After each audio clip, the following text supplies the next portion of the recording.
కాంగ్రెస్ కదా party. So మన భారత ప్రభుత్వము దీన్ని జాతీయ గేయంగా ప్రకటించింది. అవునా? Okay, thank you for giving this opportunity.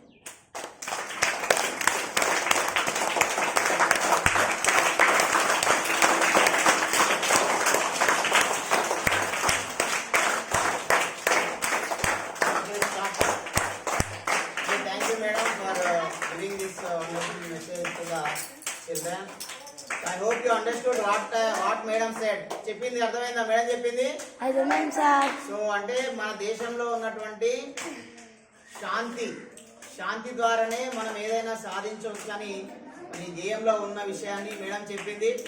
మనకు ఈ ప్రపంచంలో అందరికంటే ముందు శాంతిని ప్రబోధించింది గౌతమ బుద్ధుడు. మీకు తెలుసా? క్రీస్తు పూర్వము 500 సంవత్సరాలు అంటే శకం 2000 అవతల 500 2500 సంవత్సరాల పూర్వమే ఈ ప్రపంచానికి శాంతి ద్వారానే ఏదైనా సాధ్యమవుతుంది.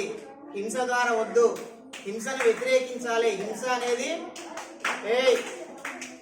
హింసకు ప్రతిహింస మానవ మనుగడకు ప్రమాదం అని చెప్పింది. మొట్టమొదటి చెప్పింది ఎవరు? తథాగత గౌతమ బుద్ధుడు.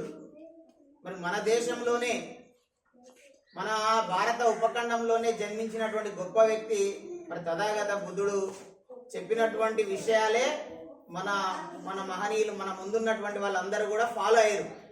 మరి గాంధీ కూడా, మహాత్మా గాంధీ గారు కూడా చెప్పారు అహింసా మార్గం. సో ఈ మార్గం అంతా ఎక్కడి నుంచి వచ్చింది? ఎవరి నుంచి వచ్చింది?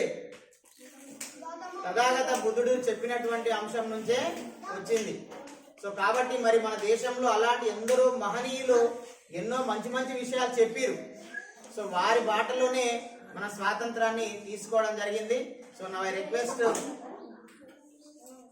ఓకే, సో మీరు you have to remember all the things what madam I said here.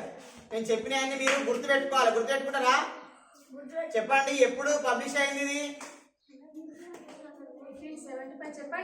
ఎప్పుడు?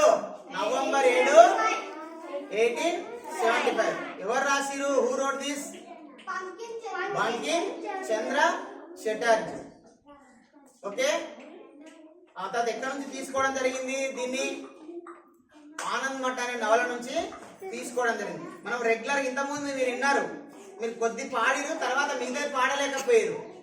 అంటే యాక్చువల్గా 3 నిమిషాల పైన ఉంటుంది మొత్తం, కానీ మనం దాన్ని 1 మినిట్ సుమారుగా తక్కువ చేసి షార్ట్ ఫామ్ మనం వాడుతున్నాం. అంటే దాని స్వల్ప రూపాన్ని మనము వాడుతున్నాం. సో దీన్ని పాడినప్పుడు మనకి ఏమనిపిస్తుంది? మన దేశం యొక్క ప్రకృతి, మన దేశంలో ఉన్న వనరులు, మనం ఏ విధంగా శాంతితో మనం ఏ విధంగా ఉండాలి అనే దాని గురించి వివరిస్తుంది. అందుకే మీరు రోజు పాడుతున్నారు. మరి ఆ పాడినప్పుడు మీరు ఫీల్ కావాలి. మేడం చెప్పింది కదా, మన దేశంలో ఈ వనరులు, ఈ సంపద, ఇన్ని విషయాలు ఉన్నాయి. సో కాబట్టి మనం దాన్ని గర్వపడాలి. ఈ దేశంలో పుట్టినందుకు మనం ఏం చేయాలా? గర్వపడాలి. మనం కూడా బాగా చదువుకొని గొప్ప స్థాయికి చేరుకోవాలి. ఓకేనా? ఓకేనా? మరి మీరేం చేయాలి? చదువుకోవాలి. ఓకేనా? తెలుగు, ఇంగ్లీష్, గణితం, ఈవీఎస్ అన్ని చదువుకోవాలి. మన చుట్టూ ఏం జరుగుతుందో ఆ విషయాలు నేర్చుకోవాలి.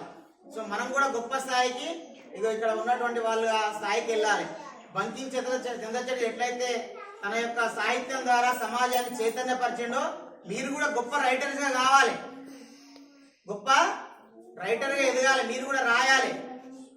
సమాజంలో ఏం జరుగుతుందో అవి తెలుసుకొని వేరే వాళ్ళను ప్రేరేపించే విధంగా మీరు కూడా రాయాలి. రాస్తారా? అందుకే చూడండి, మన గేమ్ వెనుక యాడ్ లైన్స్ అని ఉంటుంది. చూసిరా మీరు?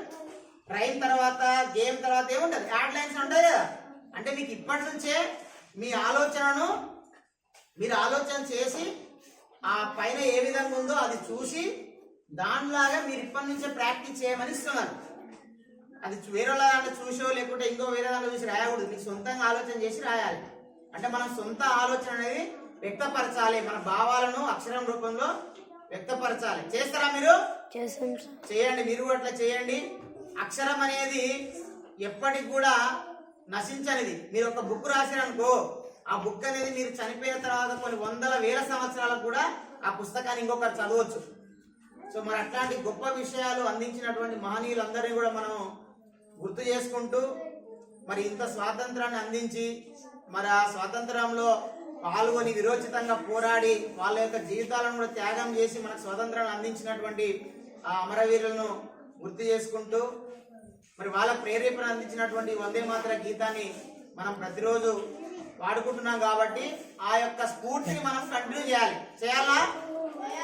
సో ఈ సందర్భంగా మీరు కూడా బాగా చదువుకొని గొప్ప స్థాయికి ఎదిగి మీరు కూడా సమాజ అభివృద్ధిలో దేశ అభివృద్ధిలో పార్టిసిపేట్ కావాలని సందర్భంగా కోరుకుంటూ మరి ఈ కార్యక్రమాన్ని అనేది ముగిస్తున్నాం. ఓకేనా?